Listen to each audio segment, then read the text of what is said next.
Okay, yes, I have been awake since 5 in the morning. Yes, I am exhausted, but I am not too exhausted to talk about Persona 3.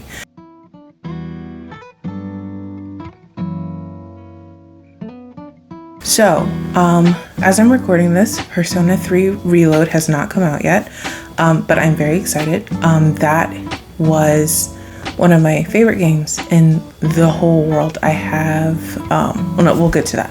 We'll we'll talk about that with my personal history and personal experiences with the game. But I am so excited. I won't talk about Persona 3 super long time. But I will talk about Persona 3 because it is such a good game. It was just one of those games that, you can play over and over and over again. And I played the PlayStation 2 version of the game. That's fine. We'll talk about that. But first, let me give you a lowdown of the game series and the franchise. So, as I've stated before, I don't remember if I put it in the other video, my previous videos. I have my iPad that has all of my notes and everything on it, so I try to write down a pretty good description of everything. So here's the description that I've written down for Persona 3. Persona 3 is the third installment of the Atlus game series of the same name, serving as a spin-off from the main Shin Megami Tensei series. Released in 2006 for the PlayStation 2, it is a JRPG that uses a turn-based fighting mechanic during the battle portions of the game. The other portion of the game takes place over a school year as you control the silent protagonist, who was orphaned at a young age and is returning to Tatsumi Port Island to go to the day-to-day life of high school and by creating social links, or confidence for those that played Persona 5. The series focuses on you and your team traversing through the Dark Hour, a 13th hour hidden to those that lack the potential to use Persona. The source of this phenomena is the supernatural tower that looms over the city during the Dark Hour, called Tartarus. The main character and the rest of the team have taken the responsibility of destroying this tower and saving the world from monsters called shadows created within the tower. That took me so long to record, oh my god. So that's the main gist of Persona 3. It is a very long game, so I'm not going to try to go too deep into it. But I do want to go over my personal history with the series, characters, my thoughts on some of the characters in the series, and just overall general thoughts of plot and things like that. So that's kind of the structure I want to go through. My videos have been kind of long. I'm trying very hard to not make them too long. Let's start off with my history of the game and my credentials in, recommending this series. I started playing this game back in high school. A friend of mine was talking to me we were talking about turn-based game series, and up until that point, the only turn-based series I had really ever played was Final Fantasy X. And I was super into Final Fantasy X and all that stuff, and he explained to me, he's like, there's other turn-based game systems. And I was just like, okay, yeah, like what? So he gave me Persona 3. And it took me a minute to get the gameplay, get the terminology, get all of that stuff because, I was used to Fyra, and Firaga, not Agilao, and Agidine. So, learning the terms and stuff like that was really hard. But once I got into it, I got really, really, really into it. It is probably the only game that I've completely maxed out. I have 99. My player level is 99. I have 9,999,999 yen. I have almost all of the personas in the game, including Messiah. I haven't gotten Orpheus Telos, but we're not going to talk about that right now. I have and it's a little embarrassing to say this is over years. Keep in mind, this is over years. I have over 1,000 hours in my PlayStation 2 version of the game because I would start it and then play it over and over and over again. It was really the first game that made me have to prioritize team. I learned a lot through playing this game a whole bunch of times for over 1,000 hours. But it was just a really good experience. and I have never looked back. Persona 3 got me into a whole bunch of other Atlus games, namely the Shin Megami Tensei series, which I do plan on talking about at some point. The Digital Devil Saga game series, which great game series. I love Digital Devil Saga. This game had opened up a whole bunch of other games and other genres to kind of pay attention to, which I just I do thank that friend. I haven't seen him since high school, but I thank that friend for introducing me to Persona 3, because it was an eye-opening experience. So that's a little bit of my history with the game. No surprise that I really, really enjoy it. Okay, so let's go over characters. There are 10 playable characters in this game, ranging from the main character all the way to a cute little puppy dog that he has his own little persona named Cerberus. It's super cute. I love Koromaru. For me, it took a little bit of time for me to get okay with some of these characters. I really liked Akihiko right from the beginning, just because I thought he was funny and I liked him. And Koromaru from the very beginning was just because he was a puppy. You get to play with a dog. That's so cool. The character that took me the hardest to really, gel with was Yukari. And that was just because she felt kind of abrasive to me. Looking back, I'm like, oh, she wasn't that bad of a character. But when I was younger, I was just like, Yukari, every time you talk, you're giving me a headache. And I don't like feeling that way. As I got older, I started seeing these character flaws as part of the character as a whole. And I really started to understand these characters and, the things that they've been through. A fan favorite is definitely Aigis. Like Aigis, I think that her character plot throughout the series is really good. Her character development is really good from beginning to the end. She's a cool character. She's a cool character. She was such a fan favorite that she actually got her spin-off game. It was pretty, she got a couple spin-off games actually.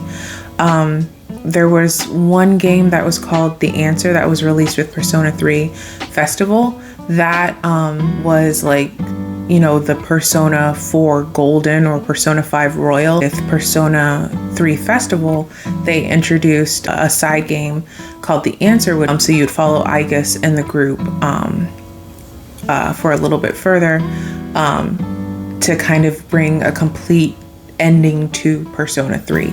I'm trying very hard to choose my words and choose what things I decide to share. But yes, it came out in 2006. It's been almost 20 years. I don't want to give too many plot points for too many characters away. But the characters all in all were really good. I liked the final boss, and I liked the way the plot went to go up to the final boss, and what goes into that characterization of that final boss. I think that this game is just very well done, especially character-wise. The characterization and the plot is such that you won't want to stop playing this game. This game wants you and makes you feel, at least in my personal opinion, I could not put this game down. So I want to talk about gameplay mechanics and possibly the plot, as much of the plot that I can talk about without it, being completely spoilers. So what I'm just going to say about the plot is that it is very well done. Persona games, and by extension, a lot of Atlus games, they have a tendency to go a little bit on the dark side. Persona 3 is actually the darkest Persona game that I've played. I can't say anything for Persona 1 and 2 because I never played those, not for lack of, wanting to play those games. I just didn't have the systems to play those games. So I've never played Personas 1 and 2. And 2 technically has 2 games. So you have Persona 2 Innocent Sin and Persona 2 Eternal Punishment. And I think Innocent Sin was the one that got sent over here. Eternal Punishment is the same game through the perspective of a different character. And I think that stayed in Japan. I'm not quite sure. Don't quote me on it, but I don't think that Eternal Punishment came over. So I've only ever played Personas 3, 4, and 5. And out of those three, Persona 3 has the darkest story plot, and I actually really liked it. I think it worked very well. I also really liked how the story kind of progressed from one goal to the next goal to the next goal. As the plot goes on, you learn about more of the history of, you know, where these shadows come from, or where these monsters come from, what's going on with this island that, you know, they keep having the dark hour, which is that 13th hour that I had said something about before, that hidden hour in the day. You learn more about why this whole tower even exists on this island. The writers did a very good job with this. I don't want to go into too much detail. Next, I want to talk about the gameplay and the mechanics of the game. I can only speak from my personal experience of playing Persona 3 and Persona 3 Festival on PlayStation 2. I've played halfway through Persona 3 Portable, which was released in 2009 on the PlayStation Portable originally. It's on Switch now if you want to play it. The gameplay of Persona 3 is very, again, if you've played a Persona game, you kind of know how this goes. There are personas that you use. The main character has a special proclivity to using personas. So as the main character, you can use so many different personas, while everybody in your team has access to one persona at the time. So when it comes to personas, a big thing that you need to really think about in personas is the fusion of personas. It's very useful to have as many personas as you can. You get up to a point where you can have up to 12 personas in your stock. Again, that is something that has been in most Persona games that I've played. You start off with 10, or no, you start off with 8 and you can get up to 12. Didn't realize that was a staple in Shin Megami Tensei games. It took me a minute to understand it, but once I understood it, I was just like, let's fuse this with this and this and this and this. Another big thing is social links. Social links are friendship. You have to, you know, make friends with people. So social links are usually pretty cool. I've always really liked the social link aspect of the game because it gives you a lot more depth. Another thing that I had to keep in mind was your own personal stats leveling up. So in Persona 3, I believe it was courage, academics, and charm. Yeah, courage, academics, and charm. And you need to have those at certain levels to start certain social links. So Mitsuru, you can't do her social link unless you have maxed academic. So those are stuff that you have to pay attention to, because certain social links will be locked to you if you don't have those personal stats taken care of. And I thought that was really interesting because that helps you really involve yourself in the rest of the world. You still have to study. There are tests and pop quizzes that you have to answer, and I learned so much about like Japanese culture and things like that through the little pop quizzes that they had in the game. I think that's a really cool thing to keep in mind with Persona. So I have ranted and raved about Persona 3 for probably longer than I meant to. Here's the thing. Usually at the end of these videos, I talk about, you know, why I would, you know, if I would recommend this game. 1000% yes. I do have, you know, reservations on people playing this game. And I'm going to read here the way that I wrote it so that nothing's taken too, you know, badly. So it's there needs to be a big trigger warning on at least Persona 3 and Persona 3 Festival and Persona 3 Portable. And again, the way that this game mechanic has been implemented, I do not see why they would not keep it similar in Persona 3 Reload. Here's the thing. The way that you summon Persona is through a device called an evoker. This evoker takes the shape of a very specific weapon that can be used to change lives very detrimentally. and you put that weapon up to your temple, and you pull a certain specific part of that weapon in order to summon your persona. That's a pretty major thing to put a trigger warning for, especially if, and again, I'm only talking about Persona 3, everything before Persona 3 Reload. Again, I don't think that they would change that in Persona 3 Reload, so I feel the evoking method would be the same all the way through. If that's something that would cause you distress, maybe don't play this game. It is a very important game to me specifically. I love this game. I have to regularly fight myself trying to find an adapter to plug in my PlayStation 2 so I can play it again. It's been a game that has been with me for a very long time. Whenever I'm feeling down, I can just play Persona 3. Like I said, it was very much a gateway into getting me into other Atlus games, including Shin Megami Tensei, Digital Devil Saga. I haven't played Raidou Kuzunoha, but I really want to. But like, there's so many Catherine. I wouldn't have known about Catherine if I hadn't known about Atlus games. So there are a lot of things that I really like about Persona 3. There are things that I like about Persona 3 in games that I would not know about had I not learned about Persona 3.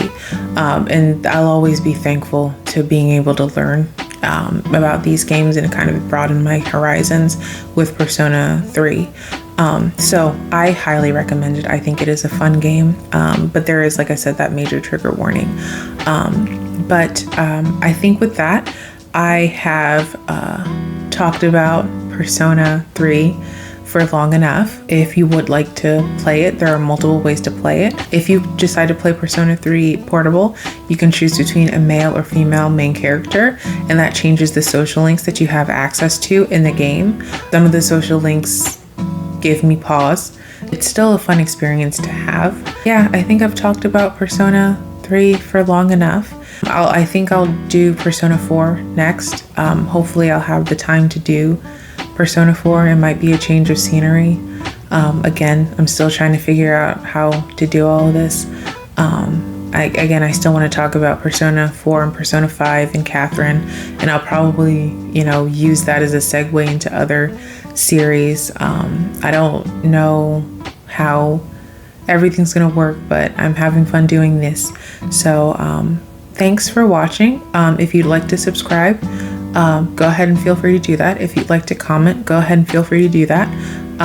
But I will see you in the next video, and I hope you have a wonderful time. And those of you who have gotten Persona 3 Reload, I hope you enjoy that game fully. It is different from Persona 5, so if you've gotten introduced to Persona 3 or Persona through Persona 5, there are some differences, but it's still a fun game in my opinion. So with that, I will bid you adieu, and I'll see you next time.